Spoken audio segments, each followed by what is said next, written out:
হয়েছে আপু? হ্যাঁ। অনেক কোথায়? ভাইয়া তো রুমে, ডেকে আনবো? হ্যাঁ। আয়ান দৌড়ে গিয়ে অনেককে সঙ্গে করে নিয়ে এলো। রেনভি ব্যাগ নিয়ে রুম থেকে বের হতে হতে ব্যস্ত হয়ে বলল, আমাদের নিয়ে তো মিতুলদের বাড়ি চলো তো। এই সময় ওই বাড়িতে কেন? জানতে চাইলো অনেক। মিতুলের ভীষণ জ্বর। ওর ভাই পারে না, শুধু ফোন দিয়ে কান্না করে। অনেকের একটু খারাপ লাগলো। নিশ্চয়ই সেদিন তার সাথে বৃষ্টিতে ভেজার জন্য জ্বরে ফুকেছে মেয়েটা। সে খারাপ লাগাকে চেপে গিয়ে বলল, তুমি গিয়ে কি করবা? আশ্চর্য, মেয়েটা অসুস্থ, দেখতে যাব না? তোর যেতে আপত্তি থাকলে বল, আমি সিএনজি নিয়ে চলে যাচ্ছি। না না, আপত্তি থাকবে কেন? আমি তো এমনি জিজ্ঞাসা করলাম। দেখলাম হবু ননদের প্রতি তোমার দরদ কেমন। রেনভি চোখ পাকিয়ে তাকালো। অনেক ফিচেল হেসে বলল, নিচে গিয়ে দাঁড়াও, আমি রেডি হয়ে আসছি। টুটুল আচানক মিতুলের রুমে এসে পাউডার, লিপস্টিক, কাজল নিয়ে বিছানায় বসলো। ব্যস্তভাবে বলল, এইদিকে আয় তো মুতো কন্যা। মিতুলের মেজাজ বিগড়ে গেল। এমনিতেই মন শরীর কোনোটাই ভালো লাগছে না, তার উপর আবার টুটুলের ফাজলামো। সে বেজায় বিরক্ত হয়ে বলল, ভাইয়া তুমি যাও তো এখান থেকে, আমার ভালো লাগছে না। মিতুলের কথাকে পাত্তা না দিয়ে হাতে পাউডার নিয়ে টুটুল এগিয়ে এলো। বলল, আয় তোকে একটু সাজিয়ে দেই। মিতুল মুখ সরিয়ে নিয়ে চিৎকার করে মাকে ডাকলো। মমতা বেগম ভয় পেয়ে দৌড়ে এলেন। কোনো কিছু না শুনে গড়গড় করে বলা শুরু করলেন, কি হয়েছে মা, শরীর খারাপ লাগছে? তোমার ছেলেকে নিয়ে যাও। কি শুরু করছে এগুলো? তিনি টুটুলের দিকে তাকিয়ে বললেন। কি হয়েছে? টুটুল নিরপরাধের মতো বলল, কিছুই করিনি মা, আমি তো ভালো বুঝে ওকে একটু সাজাতে চেয়েছি। মিতুল রেগেই বলল, কেন? বিয়ে আমার? তোর না হোক, 2 দিন পর আমার তো বিয়ে হবে। নির্ভে আসছে আমার 2 শালাবাবুকে সাথে নিয়ে। ওরা এসে যদি তোর ওই সাতচন্নি মার্কা মুখটা দেখে তাহলে ভয় পাবে না? নির্ভীর কথাবার্তায় তো গ্রিন সিগন্যাল পাচ্ছি, তাই শর্ত অনুযায়ী আমার একটা শালাবাবু তো তোকে দেব। এখন ওরা ভয় পেয়ে কেউ যদি তোকে বিয়ে করতে রাজি না হয়? না। মিতুল হতাশ। তার ভাইটা এমন কেন সবসময়, কেন তার পিছনে এভাবে লেগে থাকে? সে মায়ের দিকে তাকিয়ে দেখলো মা মিটিমিটি হাসছে। কার কাছে সে দুঃখে কথা বলবে? তার রাগ করারও ভাষা নেই। সে গায়ে কাঁথা দিয়ে শুয়ে বলল, তোমরা প্লিজ যাও, যাও এখান থেকে। কেউ গেল না, বরং রিনভিও এসে উপস্থিত হলো তার 2 ভাইকে নিয়ে। না চাইতো মিতুলকে তখন স্বাভাবিক হতে হলো। হাসি মাখা মুখে ওদের সঙ্গে কথা বলল। বেশ কিছুক্ষণ সময় রিনভি মিতুলের সঙ্গে রুমে থেকে বলল, এখন তাহলে তুমি রেস্ট নাও বাবু। বাবু ডাক শুনে মিতুল অপ্রস্তুত হয়ে তাকালো সবার দিকে। বিশেষ করে অনেকের জন্যই সে বেশি লজ্জা পাচ্ছে। অনার্স পড়ুয়া মেয়ে বাবু হয় কি করে তার মাথায় ঢোকে না। যদিও রিনভি আপু হয়তো আদর করেই ডেকেছে, কিন্তু তবু কেমন জানি। মমতা বেগম ওদেরকে খাওয়ার জন্য ডাকতে এলেন। আয়ান মিতুলের গাল টেনে বলল, দ্রুত সুস্থ হয়ে আমাদের বাসায় এসে সুন্দরী আপু। মিতুল আয়ানের চুলে হাত বুলিয়ে দিল। সবার সাথে দরজা পর্যন্ত গিয়ে অনেক একাই ফিরে এলো। প্যান্টের পকেট থেকে দ্রুত হাতে কিছু চকলেট বের করে মিতুলের কোলের উপর রাখলো। দরজার দিকে তাকিয়ে 2 হাতে কান ধরে বলল, I am extremely sorry Mitul, আমার জন্য এখন তোমাকে এতটা অসুস্থ হতে হলো। সেদিন বাইকে না এসে রিকশায় দিয়ে গেলে বৃষ্টিতে ভিজতে হতো না। প্লিজ ক্ষমা করে দিও, আর নিজের খেয়াল রেখো। কথাগুলো বলেই আর দাঁড়ালো না। বড় বড় পা ফেলে ড্রয়িং রুমে যাওয়ার জন্য উদ্যত হলো। মিতুল পেছন থেকে বলল, আমি রাগ করিনি, আর সরি বলারও কিচ্ছু নেই, কিন্তু চকলেটের জন্য থ্যাংক ইউ। অনেক যাওয়ার পূর্বে পেছনে তাকিয়ে মুচকি হাসলো এবং হাত বাড়িয়ে রুমের লাইটটা নিভিয়ে দিয়ে এলো, যাতে করে অন্ধকারে রুমটা ঠান্ডা হয় এবং মিতুলও স্বস্তিতে শুয়ে থাকতে পারে। রূপক শুয়ে শুয়ে ফোনে গান শুনছে। গত পরশু তার জ্বর ভালো হয়েছে, এখন সে পুরোপুরি সুস্থ। 3 দিন ধরে মিতুলের কোনো খবর নেই। সে তো হরহামেশা বাইরেই যাচ্ছে। একদিনও মিতুলের সঙ্গে দেখা হলো না। কলেজেও কি যায় না? না চাইতেও সে মিতুলের চিন্তায় বুঁদ হয়ে যায় মাঝে মাঝে। টুম্পা এসে সন্ধ্যার নাস্তা টেবিলের উপর রেখে বলল, ভাইয়া, আম্মু বলছে সবগুলো এখানে তোমার পছন্দের খাবার, একটাও যেন না থাকে প্লেটে। রূপক ভাবলো টুম্পাকে দিয়েই তো মিতুলের খোঁজ নেওয়া যায়। মিতুল স্বার্থপর হতে পারে, কিন্তু সে তো আর তার মতো নয়। সে শোয়া থেকে উঠে বসে বলল, টুম্পা শোনো। টুম্পা চলেই যাচ্ছিল, ফিরে তাকিয়ে বলল, খবরদার, এখন আর কোনো কাজ দেবে না। আমার অনেক পড়া বাকি আছে, পড়তে বসতে হবে। কোনো কাজ দেব না, শুনে যা। টুম্পা কাছে গিয়ে বলল, বলো। মিতুলকে 3 দিন ধরে দেখি না। কি হয়েছে রে ওর? টুম্পা সহজ সরল ধরনের মেয়ে, ওর মধ্যে কোনো প্যাচ নেই। তাই রূপকের হঠাৎ করে মিতুলের খোঁজ নেওয়াটা সন্দেহের দৃষ্টিতে দেখল না। তার স্বভাবসুলভ শান্ত ভঙ্গিতে বলল, দেখবে কিভাবে? আপুর তো ভীষণ জ্বর, কলেজেও যায় না এখন। বলিস কি? হ্যাঁ, গতকাল আন্টির সাথে ছাদে দেখা হয়েছিল, তখন আন্টি বলল। ও আচ্ছা, যা পড়তে বস। টুম্পা চলে যাওয়ার পর রূপক দোনামোনায় পড়ল। মিতুর অসুস্থ শুনেও কি তার একবারও দেখতে যাওয়া উচিত নয়? আর সে যাওয়ায় বাড়ির মানুষরা যদি অন্য কিছু ভাবে? মিতুল শুয়ে শুয়ে এপাশ ওপাশ করছে, ঘুম আসছে না, কিছু ভালো লাগছে না। অনেকটা মাত্রই চলে গেল। টুটুল গেছে এগিয়ে দিতে। কবে যে ডিনবির সাথে ভাইয়ের বিয়েটা হবে, শুয়ে শুয়ে সে জল্পনা কল্পনা করছিল। ফোনের রিংটোনে বেজে ওঠে তখন। Unknown number. মিতুল রিসিভ করে সালাম দিল। আসসালামু আলাইকুম। আসসালামু আলাইকুম। ওয়ালাইকুম আসসালাম। আমি নওশাদ। মিতুল স্তব্ধ হয়ে গেল। বেশ অনেকক্ষণ পর শান্ত কণ্ঠে বলল, বলেন। কেমন আছো? আলহামদুলিল্লাহ, ভালো আছি। আপনি? ভদ্রতাসূচক সেও জানতে চাইল। ভালো আছি আলহামদুলিল্লাহ। রায়ের কাছে শুনলাম তুমি অসুস্থ, জ্বর কমেনি? কমেছে একটু। মেডিসিন নিচ্ছ? হ্যাঁ। খেয়েছো? না। কখন খাবে? পরে। সাধারণ কথাবার্তা শেষ, এরপর আর কি বলা যায়? মিতুল তো সেভাবে কোনো রেসপন্সও করছে না যে নওশাদ কথা আগাবে। আচ্ছা, ক্যাফেতে বসা ছেলেটি কে ছিল জিজ্ঞেস করবে? অনেকই বা মিতুলের কি হয়, এসব প্রশ্ন জিজ্ঞেস করার অধিকারও তো তার নেই। মিতুল যদি জিজ্ঞেস করে বসে কেন সে এসব জানতে চাইছে, তখন সে কি উত্তর দেবে? এর যথার্থ উত্তর কি তার কাছে আছে? নওশাদকে নিশ্চুপ হতে দেখে মিতুল বলল, কিছু বলবেন? না, এমনি খোঁজ খবর নেওয়ার জন্যই ফোন করেছিলাম। ঠিক আছে স্যার, আমি তাহলে এখন রাখছি। মিতুল শোনো। কি? কাফে তোমার সাথে ওই মেয়েটা কে ছিল? মিতুল উত্তর দেওয়ার আগেই তার ঘরের দরজায় এক পুরুষ মানবের ছায়া পড়ল। টুটুল তো বাসায় নেই, বাবাও অফিসে। তাহলে এই মানবকে? তার পিছু ছোট এক বাচ্চারও অবয়ব। মানবটি বলে উঠল, মিতুল আছো? রূপক। হাত বাড়িয়ে রূপকই লাইটটা জ্বালালো। এর সাথে সীমান্ত। রূপক বলল, আসবো ভেতরে? আমি আপনাকে কল করছি। বলি ফোনের লাইন কেটে দিল মিতুল। স্মিত হেসে রূপককে বলল, আসুন। রূপক আর সীমান্ত ভেতরে এলো। সীমান্ত বসেছে বিছানায়, রূপক চেয়ারে। পুরো রুমটায় একবার চোখ বুলিয়ে রূপক বলল, টুম্পার কাছে শুনলাম তুমি অসুস্থ। একটু। মুখ দেখে মনে হচ্ছে বেশ ভালোই ভোগ পোহাতে হচ্ছে।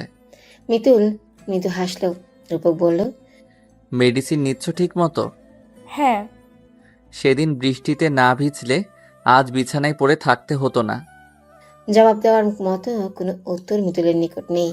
সে চুপ করে রইল। রূপকও বলার মতো আর কোনো কথা খুঁজে পাচ্ছে না। সে উঠে দাঁড়ালো চলে যাওয়ার জন্য। একটিবার মিতুলের মলিন মুখের দিকে তাকিয়ে বলল, নিজের খেয়াল রেখো। মিতুল মাথা নাড়ালো। রূপক আর থাকেনি সেখানে। সীমান্তকে নিয়ে তৎক্ষণাৎ চলে এসেছে।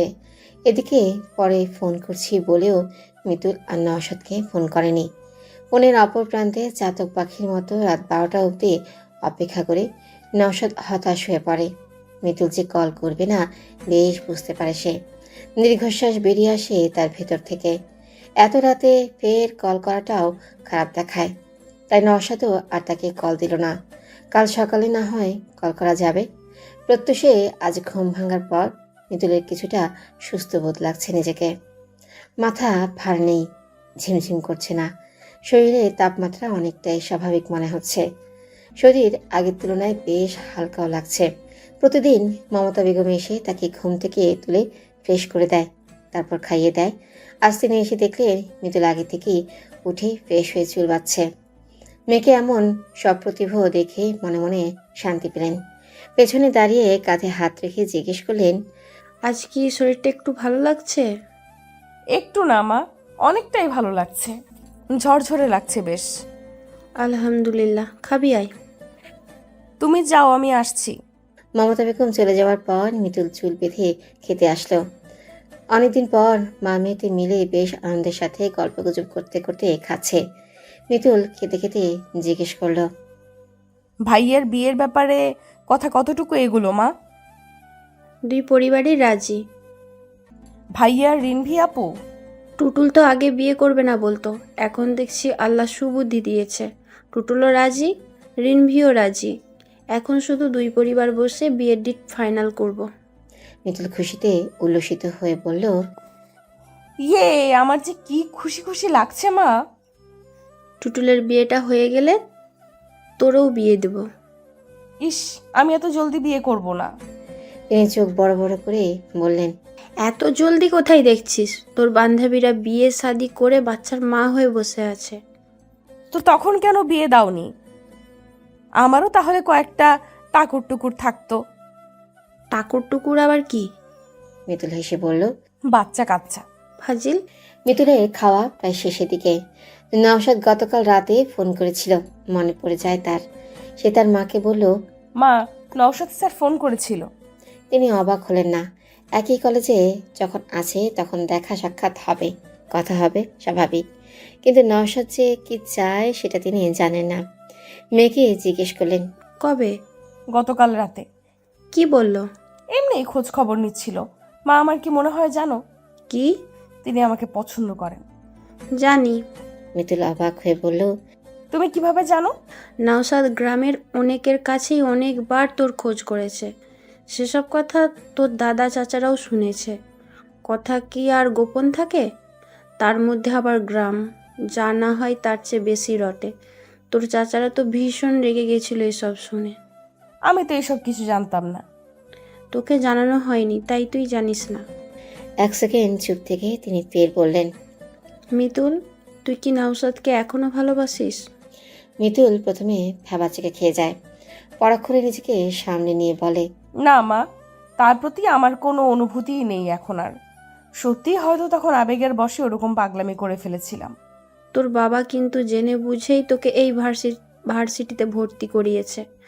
টাকার দিক তাকায়নি। প্রাইভেট ভার্সিটিতে অনেক খরচ জেনেও তোকে এখানে দিয়েছে নওশাদের মুখোমুখি হওয়ার জন্য। নিজেকে দুর্বল প্রমাণ করিস না কখনো। এক ভুল যেন দ্বিতীয়বার আবার রিপিট না হয়। হবে না মা, যার প্রতি কোনো অনুভূতিই নেই তার সাথে আর ভুল হবে কিভাবে? বাবাকে দেখিয়ে দেব আগের মিতুল আর এখন নেই। মিতুল অনেক বদলে গেছে। নওশাদ তোকে সরাসরি কিছু বলেছে? না, কিন্তু তার ভাবে তো বোঝা যায়।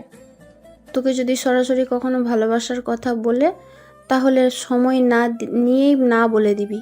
নওশাদের সাথে তোর সম্পর্ক কিন্তু কেউ মেনে নেবে না মা। তুমি শুধু শুধু ভয় পাচ্ছ মা। আমায় তুমি বিশ্বাস করো। তোমার থেকে কি কখনো কিছু লুকাই আমি? এবারও কিছু লুকাচ্ছি না। মমতা বেগম তৃপ্তির হাসি হাসলেন। ছেলে মেয়ের উপর তার অগাধ আস্থা এবং ভরসা আছে। হ্যাঁ, বয়সের দোষে আবেগের বশীভূত হয়ে অল্প বয়সে মিতুল একটা ভুল করে ফেলেছিল, এটা সত্য। কিন্তু সময়ের সাথে সাথে মিতুল নিজেকে সামলেও নিয়েছে।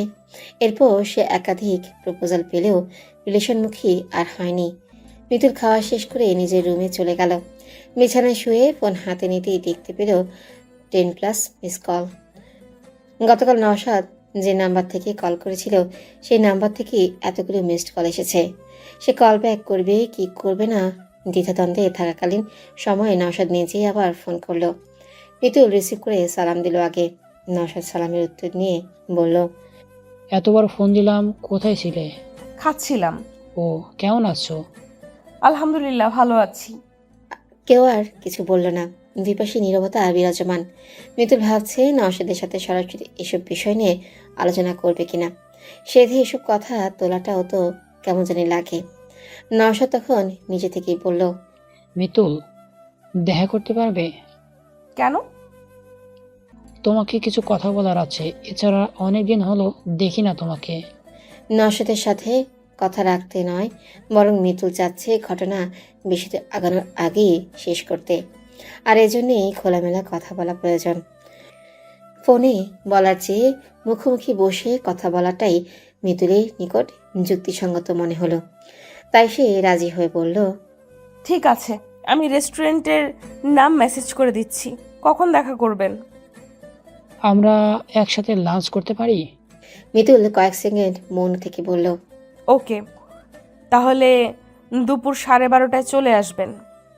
Thank you Mitul. রাখছি। বলেই মিতুল ফোন কেটে দিল। ঘড়ির দিকে তাকিয়ে দেখল সকাল 10টা বাজে। এখনো হাতে অনেক সময় আছে। এই সময়টুকুতে কি করা যায়? ছাদে যাবে? না থাক, একটা মুভি দেখা যাক। সে ল্যাপটপ নিয়ে বসল। ইউটিউবে সার্চ দিয়ে লাভ মকটেল মুভিটা দেখা শুরু করে।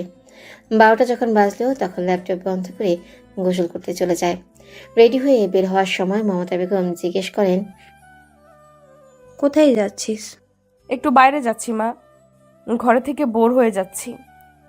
সুস্থ হতে না হতেই বাইরে যাওয়া শুরু করেছিস? কার সাথে দেখা করবি? মিতুল আমতা আমতা করে বলল, কারোর সাথে না তো, এমনি একটু ঘুরবো। তুই আমাকে পেটে ধরেছিস নাকি আমি তোকে পেটে ধরেছি? মা, সেই পুরনো ডায়লগ। যাচ্ছিস যা, দেরি যেন না হয়। ঠিক আছে, আমি যাব আর আসবো। সাবধানে গাড়ি দেখে রাস্তা পার হবি। ঠিক আছে মা, তুমি এত চিন্তা করো না তো। মিতুল জুতা পায়ে দিয়ে বেরিয়ে পড়ল। রেস্টুরেন্টে পৌঁছতে পৌঁছতে প্রায় 1টা বেজে যায় তার। নশাদ আগে থেকেই বসেছিল। মিতুলকে দেখিয়ে একগাল হেসে হাত দিয়ে ইশারা করলো। মিতুল হাসলো না, রোবটের মতো গিয়ে নওশাদের মুখোমুখি বসলো। নওশাদ মিতুলকে খেয়াল করে বুঝল মিতুল মাত্রই গোসল করে এসেছে। ভেজা চুল থেকে পানি পড়ছে। সাজগোজ বলতে ঠোঁটে হালকা লিপস্টিক শুধু। কি স্নিগ্ধ আর পবিত্র লাগছে দেখতে। নওশাদ মেনু কার্ড এগিয়ে দিয়ে বলল, কি খাবে বলো? যা ইচ্ছা অর্ডার দিন। নওশাদ ফ্রাইড রাইস, চিকেন, সালাদ আর কোক অর্ডার করলো। লাঞ্চের পূর্বে সে দুটো জুসও দিতে বলল ওয়েটারকে। মিতুল রেস্টুরেন্টে এদিক ওদিকে তাকাচ্ছে। কেমন যেন নার্ভাস লাগছে, স্বাভাবিক হতে পারছে না। ওর আশ্বস্তি বুঝতে পেরেই নওশাদ শুধালো, ক্লাস করবে কবে থেকে? মিতুল নওশাদের দিকে তাকালো না। নখ দিয়ে টেবিল খুঁড়তে খুঁড়তেই বলল, দেখি কাল যেতে পারি। বাসার সবাই ভালো আছে? হ্যাঁ আলহামদুলিল্লাহ, আপনার?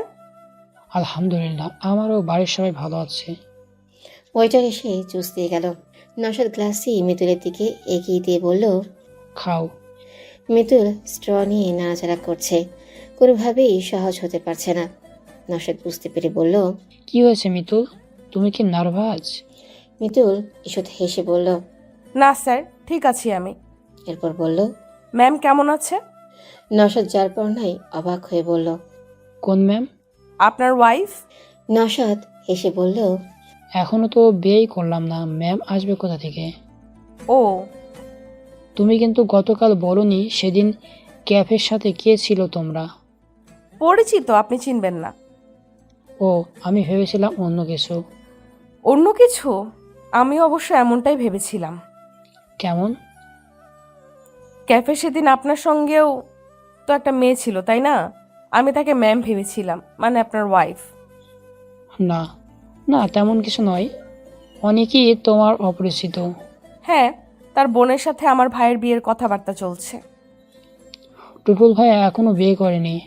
বউ থাকলে কি আরেকটা বিয়ের জন্য মেয়ে দেখতো? নওশাদ কিছুটা লজ্জা পেল। সে তো ভুলেই গিয়েছিল তার সামনে বসে থাকা মেয়েটি এখন আর ছোট্ট মিতুল নেই। কথার প্যাঁচ ধরতে শিখে গেছে। অনেক কথার কঠিন কঠিন জবাবও দিতে পারে এখন এই মিতুল। নওশাদকে নিশ্চুপ দেখে মিতুল শুধালো, সেই মেয়েটা কে তাহলে স্যার? নওশাদ ভাবুক চিত্তে চেয়ে আছে। মিতুলের থেকে কিছু না লুকানোই বোধহয় ভালো হবে। সে প্রলম্বিত শ্বাস নিয়ে বলল, ওর নাম চৈতি, বিয়ের জন্য বাড়িতে মেয়ে দেখছে, বাবা মায়ের ওকে খুবই পছন্দ। আসলেই? কিন্তু আপনাদের দারুণ মানিয়েছে, বিয়েটা জলদি করে ফেলুন। ওয়েটার এসে এবার লাঞ্চ দিয়ে গেল। মিতুল এখন বেশ স্বাভাবিক, কথা সুর ও প্রসঙ্গ খুঁজে পেয়েছে। সে খেতে খেতে বলল, বিয়ে কবে করছেন? নওশাদ জ্যোতিষই কোনো জবাব খুঁজে পেল না। সে তো চৈতিকে বিয়ে করতে চায় না, এটা মিতুলকে বলবে কি করে? ভাবনা ছেদ পড়ল নওশাদের। স্মিত হেসে বলল, কিছু না, খাওয়া শেষ করি আগে। খাওয়ার সময় কি কথা বলা যায় না? যাই। তাহলে? আচ্ছা বলো, কি জানতে চাও? আমি কি জানতে চাইবো? আপনিই তো বললেন আমাকে নাকি কি বলবেন। নওশাদ ইতস্তত করে বলল। হ্যাঁ, তাহলে বলুন। খাওয়াটা শেষ করি। মিতুল আর জেদ না করে বলল। আচ্ছা।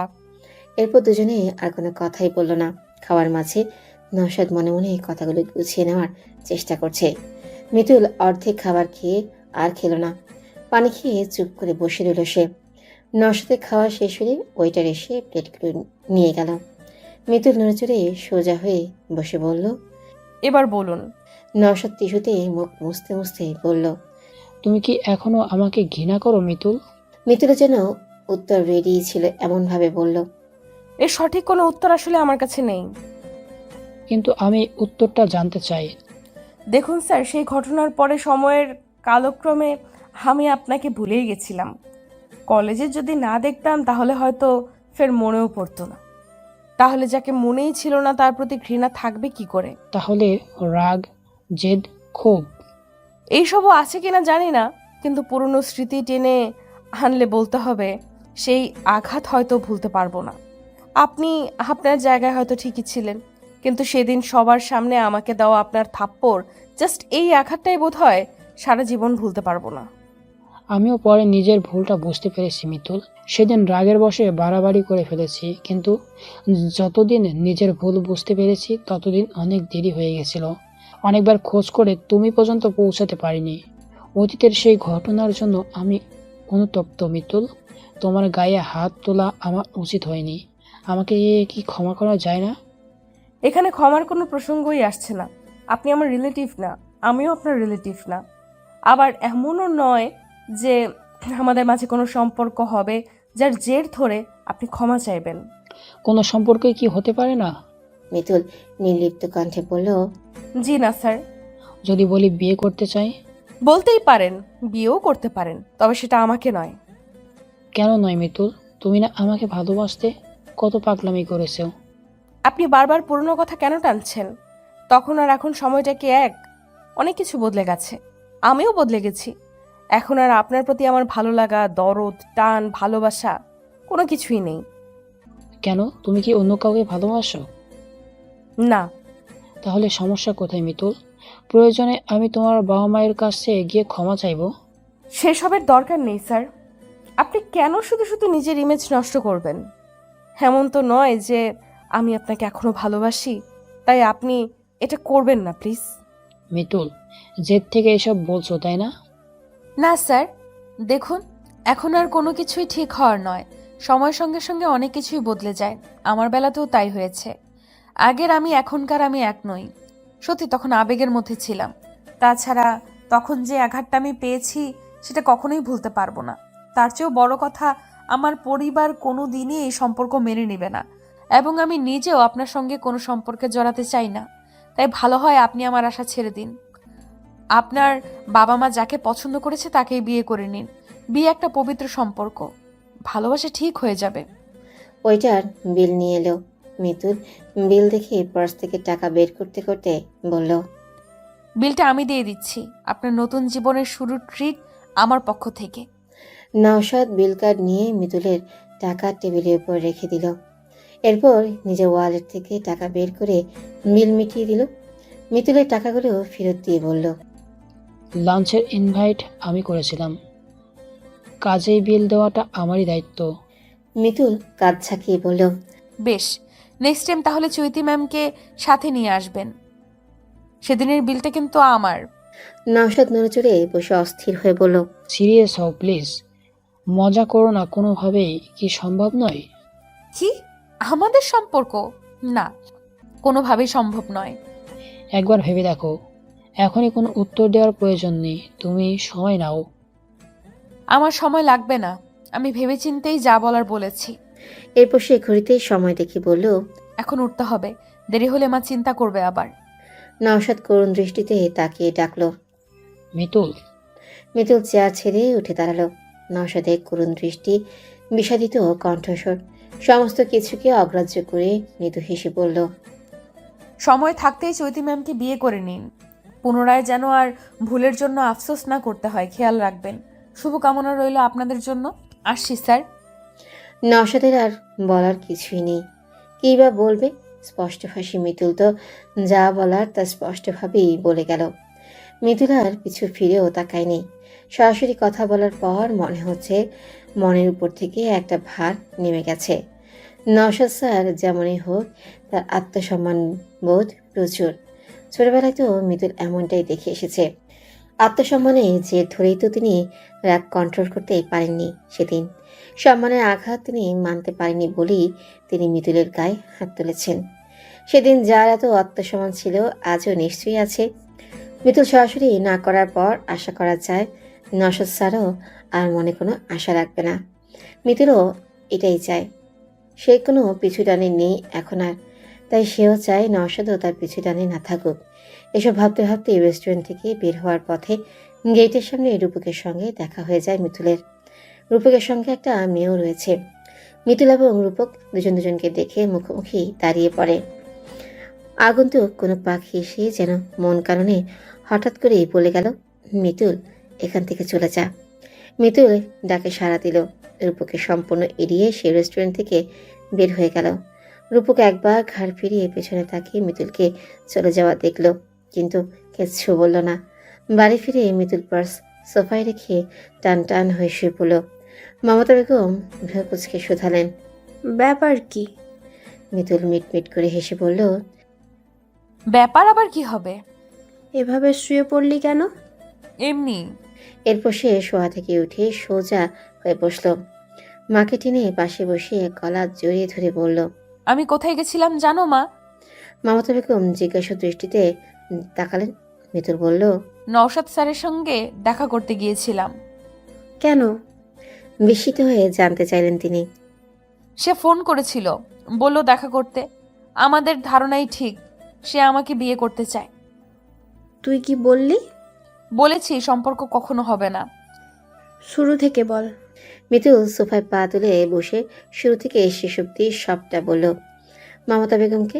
সব শুনে তিনি নিশ্চিন্ত হয়ে বললেন, যাক, ভালোই করেছিস। এখন যা, গিয়ে ফ্রেশ হয়ে নে। তোর বাবা আর টুটুল ফিরলে সন্ধ্যায় রিম্ভিদেরও বাড়িতে যাব। কেন? বিয়ের ডেট ফাইনাল করতে। ঠিক আছে। সন্ধ্যায় তৈয়ব রহমান অফিস থেকে ফিরে আগে গ্রামে ফোন করলেন। দাদা এবং চাচাদের সাথে আলাপ আলোচনা করে বেরিয়ে পড়লেন রিনভিদের বাড়ির উদ্দেশ্যে। ওই বাড়িতেও আজ লোক সমাগম অনেক বেশি। সবাই বেশ উৎসাহ এবং আগ্রহ নিয়ে টুটুলকে দেখছে। সঙ্গে তারা মিতুলকেও পলকহীন দৃষ্টিতে তাকিয়ে দেখছিল। টুটুলের কেমন লাগছিল জানি না, তবে সবার এমন চাহনিতে বেশ গুটিয়ে যাচ্ছিল সে তার ভাইয়ের পাশে জড়সড় হয়ে বসল। আয়ান এসে দখল করলো তার পাশের জায়গা।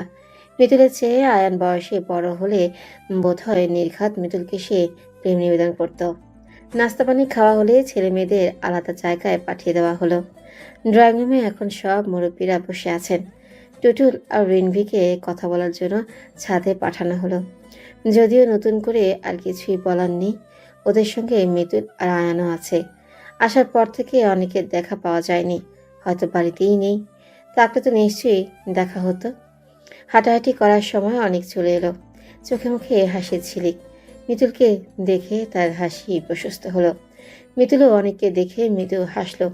অনেক এগিয়ে এসে বলল, হাই, কেমন আছো? মিতুল মাথা নাড়িয়ে বলল, ভালো। আপনি? আমি তো খুব ভালো আছি। তাই? এত খুশির কারণ? কি? আপুর বিয়ে বলে কথা, খুশি হব না? তুমি খুশি নাও তোমার ভাইয়ের বিয়ের জন্য? অনেক বেশি খুশি। আমিও। দুজনে একসঙ্গেই হাসলো। অনতি দূরে দাঁড়িয়ে থাকা বোন এবং হবু দুলাভাইকে দেখে অনেক মুচকি এসে বলল, দুজনকে খুব সুন্দর মানিয়েছে তাই না, বলো? মিতুলও সেদিকে তাকিয়ে বলল, ভীষণ। তারপর শুধালো, আপনি এতক্ষণ কোথায় ছিলেন? ও। এদিকে অনেক আয়ান এবং মিতুল গল্প করছিল, আর অন্যদিকে টুটুল এবং রিনভি। বড়দের কথাবার্তা শেষ হলেই নিচে ওদের ডাক পড়ল। তাদের কথা শুনে জানা গেল বিয়ের ডেট ঠিক করা হয়েছে আগামী মাসে 5 তারিখ শুক্রবার। সবাই একসঙ্গে মিষ্টি মুখ করলো। অনেকদের বাড়ি থেকে ফিরতে ফিরতে রাত 11:30 বেজে গেল মিতুলদের। রাতে ওই বাড়ি থেকে খেয়ে এসেছে বলেই খাওয়া দাওয়ার ঝামেলা আপাতত নেই। বাড়িতে ফিরে ফ্রেশ হয়ে যে যার মতো করে শুয়ে পড়ে।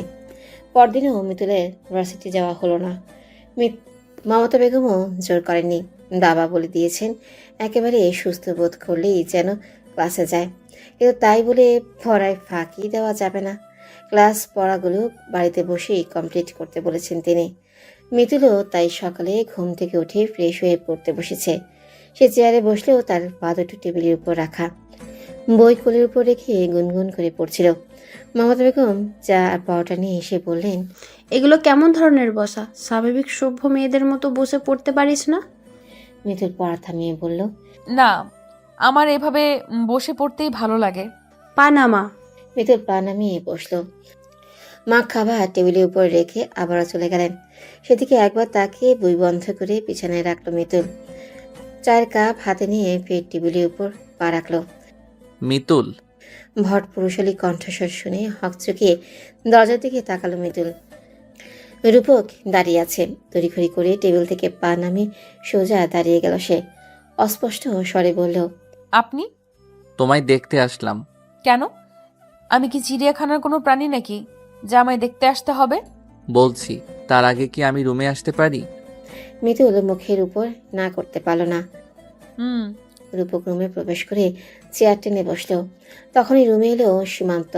মিতুলকে দেখে বলল, তোমার জ্বর কমেছে আন্টি? মিতুল স্মিত হেসে বলল, হ্যাঁ। তোমার নাকি বিয়ে? মিতুল ভেবা চেকে খেয়ে রূপকের দিকে তাকালো। রূপক হেসে বলল, তোর আন্টি না, আঙ্কেলের বিয়ে। এরপর সে মিতুলের দিকে তাকিয়ে বলল, টুটুল ভাইয়ার নাকি বিয়ে ঠিক হয়েছে। হ্যাঁ। আন্টি তাই গিয়েছিল আমাদের ফ্ল্যাটে। মা ভাবি সবাই গল্প করতে এলো, ভাবলাম আমিও এসে একবার তোমার খবর নিয়ে যাই। সাংবাদিক নাকি আপনি যে খবর নেবেন? সব কথার এত ডাবল মিনিং বের করো কেন? সোজা কথাকে কোনোভাবেই সোজাভাবেই নিতে পারো না? মিতুল দমে গেল। রূপক টেবিল থেকে মিতুলের একটা বই নিয়ে উল্টে পাল্টে দেখতে বলল, গতকাল রেস্টুরেন্টে কি একাই গিয়েছিলে? আপনি জেনে কি করবেন? কিছুই না, এমনি জানতে চেয়েছি। একাই গিয়েছিলাম, তবে অন্য একজনের সাথে দেখা করতে। কার সাথে? স্যারের সাথে। মিতুল লুকালো না, সত্যিটাই বলল। রূপক চৌধুরীও বড় বড় করে বলল, কি, স্যারের সঙ্গে? স্যারের সঙ্গে রেস্টুরেন্টে দেখা করতে গেছিলে? হ্যাঁ তো? ছি ছি, আমি তোমায় কত ইনোসেন্ট ভাবতাম। স্যারের সাথে নিশ্চয়ই কোনো চক্কর চলছে। বাজে কথা বলবেন না তো। দরকার ছিল তাই দেখা করেছি। দেখা করলেই চক্কর চলে নাকি? আপনার সাথেও তো একটা মেয়ে ছিল, আমি কি কিছু বলেছি?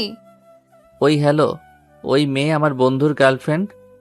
ছি ছি, আমি আপনাকে কত ভদ্র ভাবতাম, আর আপনি কিনা শেষমেশ বন্ধুর গার্লফ্রেন্ডের সঙ্গে। রূপক বুঝলো মিতুল তাকে পেঞ্চ মেরে কথাটা বলেছে। সে বড় শ্বাস নিয়ে বলল, আমাকে আগে কথা শেষ করতে দাও। রেস্টুরেন্টের বাইরে একটা ছেলে ফোনে কথা বলছিল, খেয়াল করেছিলে? ওটাই আমার বন্ধু। ওদের নিউ রিলেশন, তাই ট্রিট দিতে আমায় নিয়ে গিয়েছিল। মিতুল ভেংচি কেটে বলল, কি জানি বাবা, সত্যি মিথ্যা আপনিই ভালো জানেন। বিশ্বাস না হলে চলো, মিট করিয়ে দিচ্ছি। আমার বিশ্বাস অর্জন করে আপনার লাভ কি? রূপক কাঁধে নাচিয়ে বলল, কোনো লাভ নেই, জাস্ট নিজের দিক থেকে স্বচ্ছ থাকলাম। মিতুলের ডাক পড়লো। তখন ড্রয়িং রুমে রূপকের মা টিয়া বেগম ডাকছেন। ডাক শুনে ছুটে চলে গেল মিতুল। টিয়া বেগমকে সে সাংঘাতিক লেভেলের ভয় পায়। মিতুলের ভাষ্যমতে হাসি কি জিনিস তা এই মহিলা জানেই না। স্বাভাবিকভাবেই কথা বললেও মনে হয় রাজ্যের সমস্ত রাগ কথায় ঠেলে বলতেছে। মিতুল যথাসম্ভব হেসে বিনয়ী স্বরে বলল, আপনি ভালো আছেন আন্টি? টিয়া বেগম বললেন, ভালো আছি। তোমার জ্বর সেরেছে? জি আন্টি। তাহলে টুম্পার সঙ্গে একটু লাইব্রেরিতেও যাও তো, ওর কিছু বই কেনা লাগবে। আমাকে ছাড়া তো কোথাও যায় না, আর শরীরটা ভালো লাগছে না, ম্যাজ ম্যাজ করছে কেমন যেন। মিতুল প্রথমে টুম্পার দিকে তাকালো, পরে তার নিজের মায়ের দিকে। অনুমতি প্রত্যাশা মুখের উপর তো আর কাউকে না বলা যায় না, তাই মমতা বেগম রাজি হয়ে বললেন, যা একটু ঘুরে ফিরে আয়, কয়েকদিন ধরেই তো রুমে আটকা পড়ে আছিস। অনুমতি পেয়ে মিতুল হেসে টুম্পাকে বলল, তুমি আমার ঘরে এসে একটু বসো, আমি রেডি হয়ে নেই। আচ্ছা আপু। বলেই টুম্পা মিতুলের সঙ্গে মিতুলের রুমে গেল। তার আগেই সীমান্ত আর রূপক বেরিয়ে গিয়েছিল। মিতুলের রেডি হতে সময় লাগলো না, 10 মিনিটের মধ্যেই ওরা রেডি হয়ে বেরিয়ে পড়ে। বাড়ি থেকে বের হয়ে মেইন গেটের কাছে রূপককে দেখতে পায় ওরা। দেখেই বোঝা যাচ্ছে সেও তৈরি হয়ে বের হয়েছে। টুম্পা তাই জিজ্ঞেস করলো, কোথাও যাচ্ছে নাকি ভাইয়া? রূপক চোখ থেকে সানগ্লাস খুলে শার্টের কাছে গলায় ঝুলিয়ে বলল। হ্যাঁ, তোদের সাথে। টুম্পা বিস্মিত হলো, চোখ দুটো বড় বড় করে বলল, গতকাল যে কত কান্নাকাটি করলাম, তখন তো রাজি হওনি, তাহলে এখন কেন যাবে? এখন তো তোমাকে আমার প্রয়োজন নেই, আমার সাথে এখন মিতুল আপু আছে।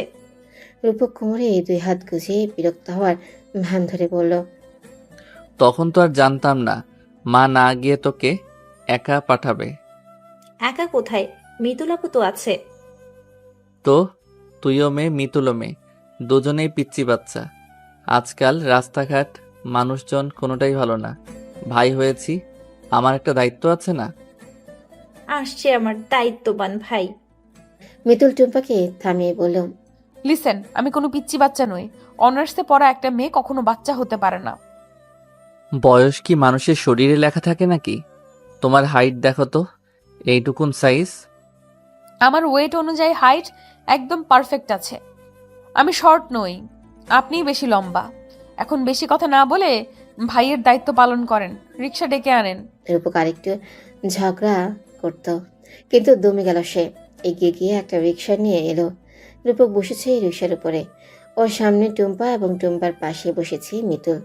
রূপকের এভাবে রিক্সার উপরে উঠে বসার অভ্যাস নেই অনেক বছর যাবৎ, তবু সে ভাবসাব নিয়ে বলল, পড়ে যেতে পারো, আমাকে ধরে বসো। মিতুল কিছু বলল না। কিছুদূর আগাতেই রূপকের ভাব সব ফুটা বেলুনের মতো চুপসে যেতে লাগলো। রিক্সা যখন ভাঙাচোরা রাস্তা দিয়ে যাচ্ছিল, রূপক তখন চিৎকার করে ওঠে, হাই হাই, পড়ে গেলাম। ওই মামা থামো, মরে গেলাম। ওর হম্বিতম্বি ও চিৎকার চেঁচামেচিতে রিক্সাওয়ালা বাধ্য হয়ে রিক্সা থামালো। মিতুল এবং টুম্পা একসাথে জানতে চাইল। এটি কি হলো?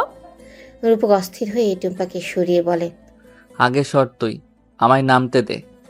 ওরা নামার পর মিতুলও বাধ্য হয়ে নেমে গেল।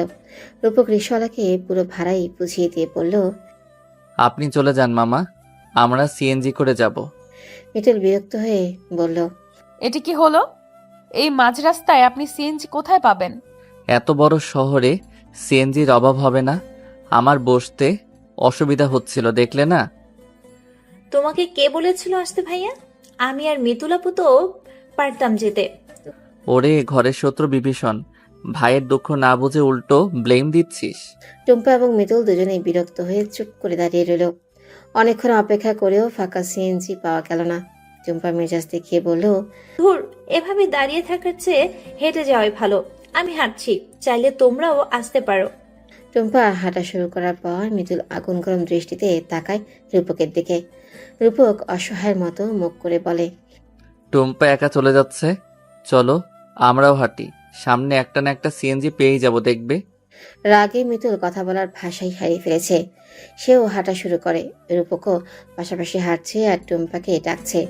টুম্পা ডাক উপেক্ষা করেই নিজের মতো করে হেঁটেই যাচ্ছে। ওকে ডাকতে ডাকতে রূপক কিছুটা এগিয়ে গিয়েছিল। যখন দেখলো থামছে না, তখন পিছু ফিরে মিতুলকে বলল, কি জেডি দেখেছো? মিতুল তখনও চুপ করে রইল। কয়েক সেকেন্ডের ব্যবধানে রূপককে কেমন যেন নার্ভাস দেখালো। সে মিতুলকে বলল, তোমার ফোনটা মুখের সামনে ধরো তো। কেন? ভেউ কুচকে জানতে চাইল মিতুল। আগে ধরো। বলবেন তো কেন? দেখো তো তুমি। কিছুই তো দেখা যাচ্ছে না। কাজলও তো ল্যাপটাই নেই। লিপস্টিক, চুলের স্টাইল সবই তো ঠিকই আছে, তাহলে সমস্যাটা কোথায়? সে বিরক্ত হয়ে বলল, সরি, ঠিক আছে। কি দেখবো? রূপক হতাশ ভঙ্গিতে বলল, কিছু না, আসো। হাঁটতে হাঁটতেই মিতুল আরেকবার ফোনটা মুখের সামনে ধরল। খুঁটিয়ে খুঁটিয়ে মুখ দেখতে গিয়ে তার নজর পড়ল কাঁধের দিকে। জামার ভেতরে পড়া ইনারের ফিতা বের হয়ে আছে। এটা দেখে যতটা না বিস্মিত হয়েছে, তার চেয়ে বেশি তার অস্বস্তি এবং লজ্জা লাগছে। এটা কি রূপকের চোখেই পড়তে হলো? টুম্পার চোখে পড়লে কি হতো? ইস, কি লজ্জাজনক অপ্রীতিকর ঘটনা। লজ্জার পাশাপাশি রূপকের সেন্সও ভালো লাগলো মিতুলের। সেই সঙ্গে মনে মনে সে কৃতজ্ঞতাও প্রকাশ করল। যতটা অসভ্য, বদ, বর্বর এই ছেলেকে সে ভেবেছিল ততটাও নয়। কিন্তু আর একবারও এরপর সেই রূপকের মুখের দিকে তাকায়নি। লজ্জায় একদম স্থবির হয়ে আছে। ভাগ্য ভালো থাকাতে একটু হাঁটার পরই একটা সিএনজি পেয়ে গেল ওরা। যদিও ভাড়া বাড়তে দিতে হবে, তথাপি রূপক রাজি হয়ে গেল। নতুবা দুই রমণী রোশনালেই তো ধ্বংস হয়ে যাবে। লাইব্রেরিতে বই কেনা শেষ হলে রূপক ওদের রেস্টুরেন্টে নিয়ে যায়। মিতুল আসতে চাইছিল না, রূপকের দিকে তাকিয়ে বারণও করতে পারছিল না। টুম্পার জন্যই আসতে হয়েছে। খাবার অর্ডার দিয়ে তিনজনে বসেছিল। টুম্পা বইগুলো ঘেটে ঘুটে দেখছে। মিতুলের মাঝে তখনও জড়তা কাজ করছিল। তারা একদম মুখোমুখি, আবার রূপক বসে আছে। কি যে এক যন্ত্রণা! ওর অস্বস্তি, লাজে রাঙা মুখ ও জড়তা লক্ষ্য করেই রূপক মিটমিট করে হাসছিল। মিতুল কি করবে বুঝতে না পেরে ফোনের ক্যামেরা বের করে চোখের কাজল দেখছেন। কাজল কিছুটা লেপটে গেছে, তাই অন্য দিয়ে মুছছিল। রূপক আর দৃষ্টিতে তাকিয়ে গুনগুন করে গান গাওয়া শুরু করো। तुझ में नेशा है तो बिल्कुल अफीम है। সৌন্দর্য সবসময় মানুষের চোখে থাকে না। আসল সৌন্দর্য মন দিয়ে উপলব্ধি করতে হয়। মন থেকে লক্ষ্য করলে বাহ্যিক রূপ মনে ধরে না। মনে তখন মানুষটার প্রতি একটা টান আসে, অনুভূতি আসে, অন্যরকম অনুভূতি। আর তাই তো এখন নওশাদও মনের দোলাচলে ভুগছে। চৈতি মিতুলের তুলনায় সুন্দর। গায়ের রং নজর কাড়া, ফর্সা, স্বভাবে ভীষণ সহজ সরল। কিন্তু মিতুলের মাঝে আলাদা টান আছে, মায়া আছে, যেটা চৈতির প্রতি নওশাদের নেই। হাজার ইতিউতি করেও নওশাদ এখনো কোনো সিদ্ধান্তে আসতে পারেনি চৈতির ব্যাপারে। চৈতির মাঝে অবশ্য কোনো তাড়াহুড়া নেই। সে তার মতো দিব্যি আছে। তার হাতে যেন অফুরন্ত সময় আছে নওশাদের জন্য। নওশাদ আতখাওয়া সিগারেট নিভিয়ে ফেলে দিল। কোনো কিছুই ভালো লাগছে না, কোনো কিছুতেই মনও বসছে না। হঠাৎ করেই যেন সব বদলে গেল। সবটা এখন ফিকে, রংহীন লাগছে তার নিকট। জানালার সামনে দাঁড়িয়ে আকাশপানে তাকিয়ে সে মনে মনে বলে, তুমি যেভাবে ভালো থাকতে চাও সেভাবে ভালো থাকো মিতুল। একবার ভুল করে তোমার জীবনের সুন্দর অনেক সময় নষ্ট করে ফেলেছি। এবার আর কোনো ভুল করতে চাই না, শুধু তুমি ভালো থাকলেই হবে। অনেক অপেক্ষা প্রতীক্ষার পর টুটুল ও রণবীর বিয়ের ডেট চলে আসে। বিয়ের সব বন্দোবস্তের শুরু থেকেই রূপক টুটুলের সাথেই ছিল। বাড়ির ছেলের মতো সমানভাবে কাজ করেছে। বাড়ি ভর্তি মানুষজন, অবসর নিয়ে বসে থাকার ফুসরত নেই। মিতুলের বান্ধবী এবং কাজিনদের নিয়ে এক রুম দখল করে রেখেছে। সেখানে সবাই মিলে দরজা বন্ধ করে নাচছে, গাইছে। কিছুক্ষণ বাদে বাদে আবার সবার একত্রে হাসির শব্দ ভেসে আসছে। টুটুল তখন বাহির থেকে এসে ড্রয়িং রুমে বসেছে। সঙ্গে রূপক এবং আরও কয়েকজন বন্ধু ছিল। মিতুলদের হই হুল্লো শুনে টুটুল উঠে গেল। দরজায় নক করে অনেকক্ষণ ডাকার পর দরজা খুলল মিতুল। ভীষণ ব্যস্ততা দেখিয়ে বলল, কি হয়েছে? টুটুল বেশ ভরকে গেল। না জানি রাজ্যের সব কাজ নিয়ে তার বোন কি ব্যস্ত। কিছুটা বিরক্তের সাথে বলল, এত চেঁচাচ্ছিস কেন সবাই? কই চাচাচ্ছি, আমি গান গাইছি। গান গেয়েছিলে নাকি? হায় আল্লাহ, আমার মনে হচ্ছিল কতগুলো রাম ছাগলের ছানা চিউ চিউ করছিল। ফালতু কথা বলো না তো। কেন ডেকেছো সেটা বলো। তোদের গানটা বন্ধ কর, স্থির থাক। বাড়িতে এত কাজ পড়ে আছে, সেগুলো করছিস না কেন? যা সবাই মিলে কাজ কর। ডিয়ার ভাইয়া, তোমার বিয়ে, তুমি কাজ করো, আমরা পারবো না। বলে দরজা আটকে দিল মিতুল। টুটুল রাগ করে ড্রয়িং রুমে এসে বসলো। আবার ওদের কথোপকথন এখানে উপস্থিত সবাই শুনেছে। টুটুল দম নিয়ে বলে, এই মেয়ে যার জীবনে যাবে তার জীবন ভাজা ভাজা। বাকিরা হাসলেও রূপক কাশলো। মিতুলদের বাড়ি থেকে বেশ কিছু জন মানুষ রিনভির বাসায় যাবে। টুটুলেরও ভীষণ ইচ্ছে ছিল যাওয়ার। হলুদের সাজে রিনভিকে কেমন লাগছে দেখার জন্য চোখ মন প্রাণ অস্থির হয়ে আছে। মনের বাসনা বড় শখ করেই রিনভির নিকট প্রকাশ করেছিল টুটুল। কিন্তু রিনভির কাটকাট জবাব, এসব আদিক্ষেতা তার পছন্দ নয়। বন্ধু বান্ধব আত্মীয় স্বজন হাসবে, মজা নেবে, এসব তার সহ্য হবে না। আগতা মন খারাপ হলেও টুটুল রিনভির কথা মেনে নিয়েছে। টুটুল যাবে না বলে মিতুলও যেতে চাইছিল না, কিন্তু কাজিনদের জন্য তার সিদ্ধান্ত স্থির রইল না। টুটুলও বুঝিয়ে সুঝিয়ে পাঠিয়ে দিয়েছে। গাড়িতে ওঠার পর বারংবার করে রূপককে বলেছে ওদেরকে যেন সাবধানে নিয়ে যায় আর তাড়াতাড়ি ফিরে আসে। রূপকও আশ্বস্ত করেছে টুটুলকে। বিপত্তি বাঁধল মাঝপথে।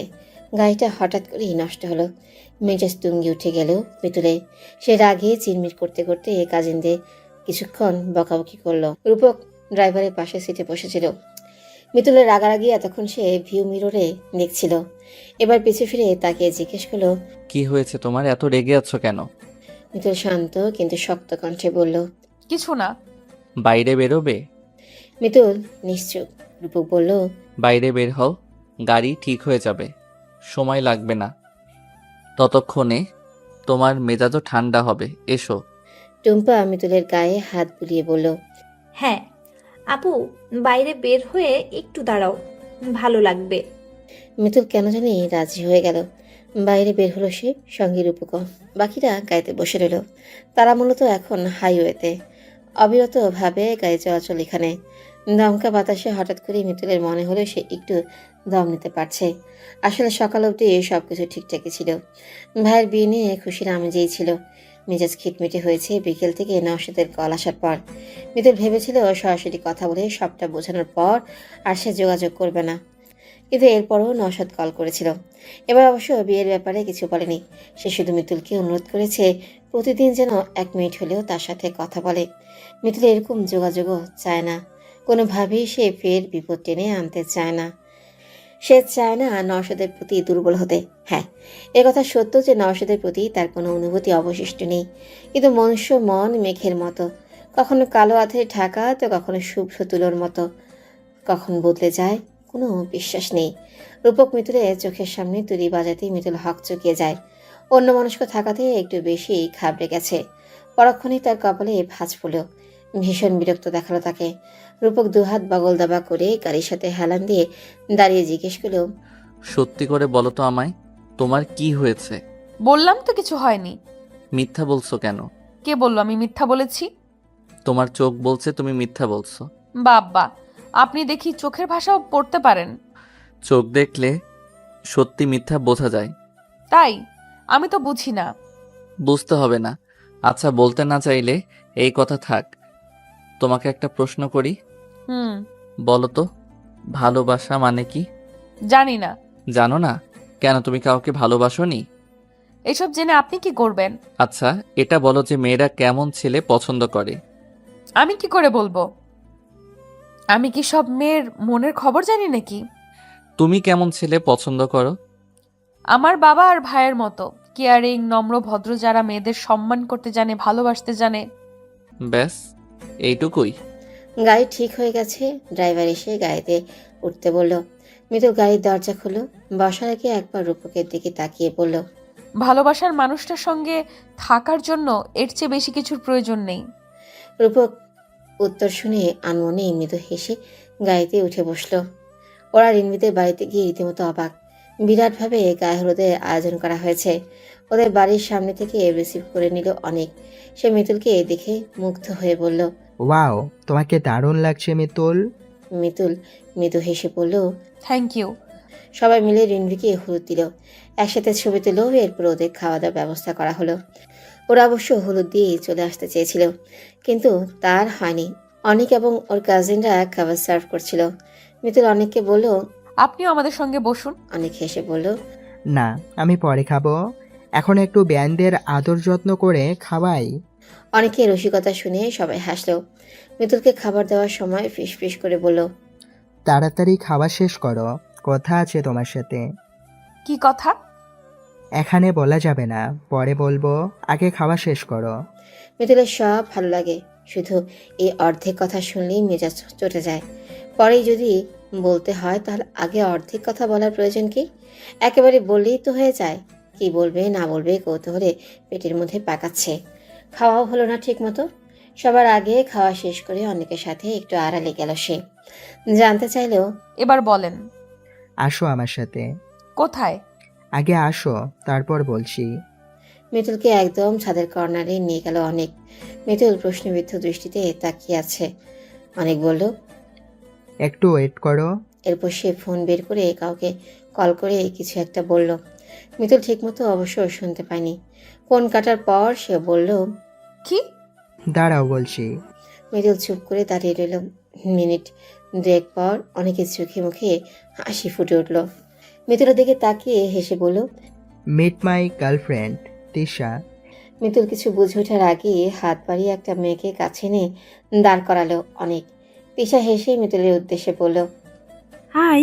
মিতুলও হেসে বলল। হ্যালো। অনেক পরিচয় করিয়ে দিয়ে বলল, এটাই আমার একমাত্র বেআইন, যাকে না দেখেই তুমি হিংসে করা শুরু করেছিলে। মিতুল বেশ অবাক হয়ে বলল। আমায় হিংসে? অনেক হেসে বলল, আর বলো না, তোমরা মেয়েরা যে এত জেলাসি কেন? তিশা যখন শুনলো যে আপুর বিয়ে ঠিক হয়েছে আর মিষ্টি একটা ননদও আছে, তখন থেকেই কোথায় কোথায় শুধু তোমাকে নিয়ে খোঁটা দেয়। আমিও রাগানোর জন্য আরও বেশি বেশি ওর কাছে তোমার প্রশংসা করতাম। মিতুল কি করবে বুঝতেই পারছে না। তার হাসা উচিত নাকি গোমরা মুখ করে রাখা উচিত? এমন সিচুয়েশনে মানুষ করেই বা কি? সৌজন্য রক্ষার্থে স্মিত হাসল শুধু। পরিস্থিতি স্বাভাবিক করতে অনেক মিতুলকে জিজ্ঞেস করলো, আমার হবু বউ কেমন বেআইন? এবার মিতুল হেসেই বলল, দারুণ, মাশাআল্লাহ। দেখতে হবে না কার পছন্দ? পাঞ্জাবির কলারটা টেনে ভাব নিয়ে বলল অনেক। মিতুল খেয়াল করে দেখলো তিশা এখন লজ্জা পাচ্ছে। লজ্জারাঙ্গা মুখটা দেখতে কি দারুণ লাগছে। দুজন কি বেশ মানিয়েছে একসাথে। টুম্পা মিতুলকে খুঁজতে খুঁজতে এখানে চলে এসেছে। তুমি এখানে? ফোন আনোনি কেন? জানতে চাইলো টুম্পা। কি হয়েছে? চলে যাবে সবাই এখন, আসো। মিতুল তিশাকে বলল, আপু বিয়েতে তো আসবেনি, পরে না হয় সময় নিয়ে আড্ডা দেবো, কেমন? আর আমাদের বাসায় কিন্তু আপনার দাওয়াত রইল। তিশাও মিষ্টি করে হেসে বলল, অবশ্যই, একদিন সময় করে কিন্তু আমাদের বাসায়ও যেতে হবে। আচ্ছা আপু, আসছি। সাবধানে যেও। অনেক তিশাকে বলল, তুমি থাকো, আমি ওদের এগিয়ে দিয়ে আসি।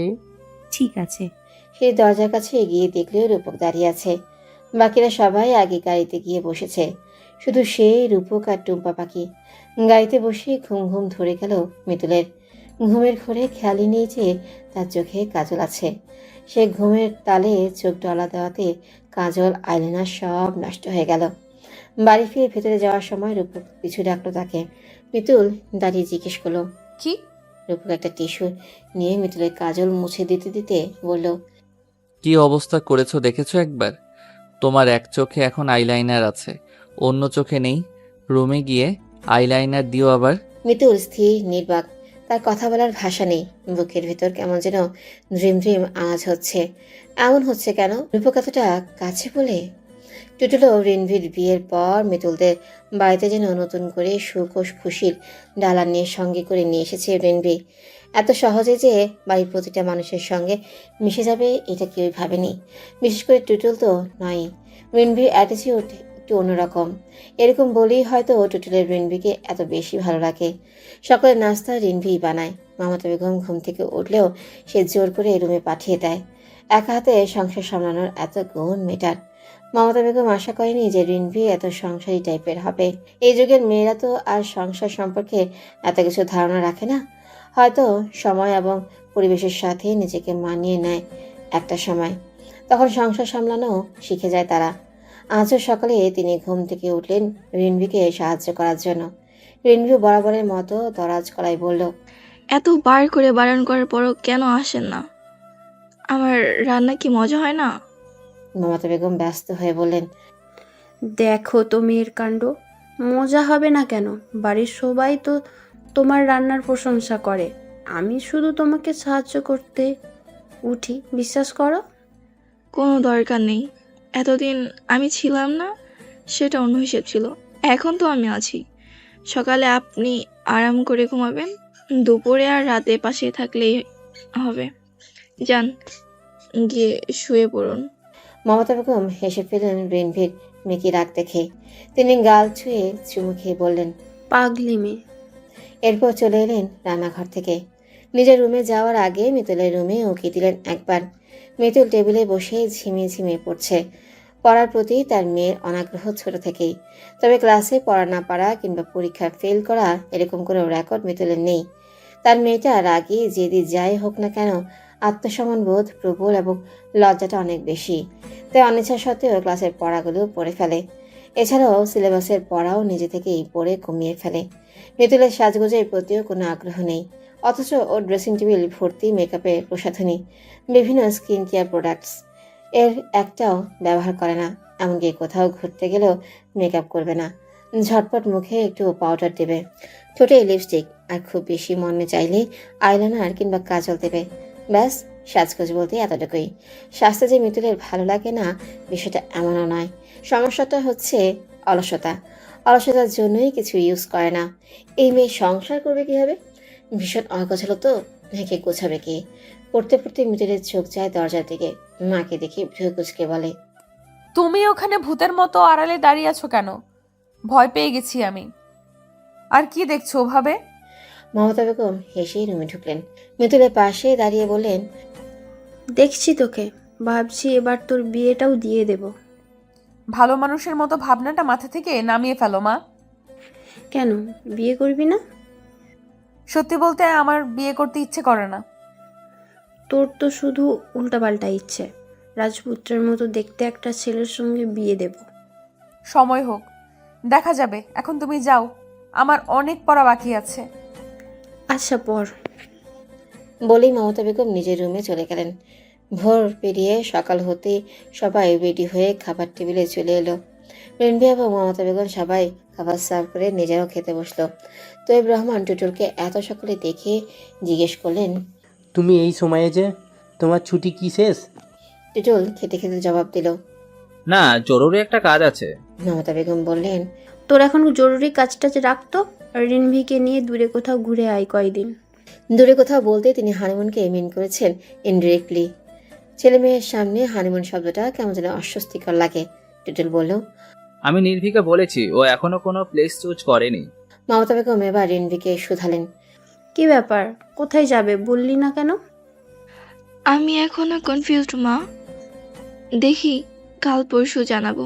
খেতে খেতে সবাই বিভিন্ন বিষয় নিয়ে আলাপ আলোচনা করলো। আরও মন কেমনের দিনগুলো অন্যরকম, আগের মতো যেন আর কোনো কিছুই নেই। অবশ্য ভবিতব্য সম্পর্কে পূর্বে কেই বা জানতে পারে।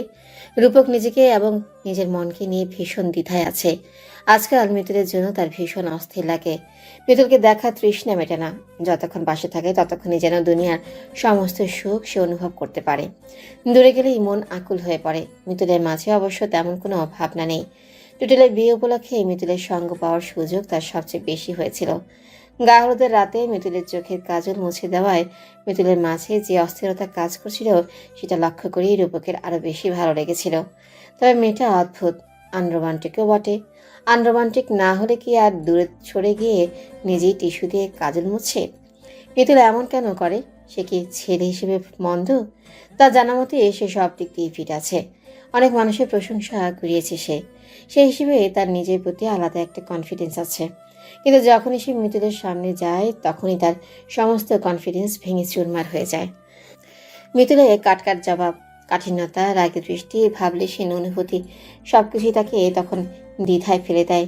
মিতুলের প্রসঙ্গবাদ, রূপক ভাবছে এখন নিজেকে নিয়ে। তার এত অস্থিরতা, আকুলতার কারণ কি? তবে কি সে মিতুলের প্রেমে টেমে পড়ে গেল? উত্তর অবশ্য সে পায়নি। ব্রেইনের উপর চাপও প্রয়োগ করলো না। এসবের এখন সময় নেই। সে চটজলদি রেডি হয়ে রুম থেকে বের হলো। বাড়ির সবাই তখন নাস্তা করছিল।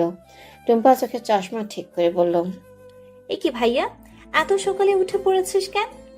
তাতে তোর কি সমস্যা? তোর খাবারে কি ভাগ বসিয়েছি? তুমি কি সোজা কথায় সোজা উত্তর দিতে পারো না? রূপক হেসে বলল, পারি, কিন্তু অন্য সবার সাথে, তোর সাথে না। এরপর বাবা মায়ের উদ্দেশ্যে বলল, আমি আসছি। কিন্তু এত সকালে যাচ্ছ কোথায়? জানতে চাইলেন টিয়া বেগম। বন্ধুদের সাথে ঘুরতে যাব মা। রাজকুমার উড়ে এসে বসলো রূপকের কাঁধে। নানা ঝাপটিয়ে বলল, ঘুরু ঘুরু যাব। না, অনেক দূর যাব, তোকে নেওয়া যাবে না।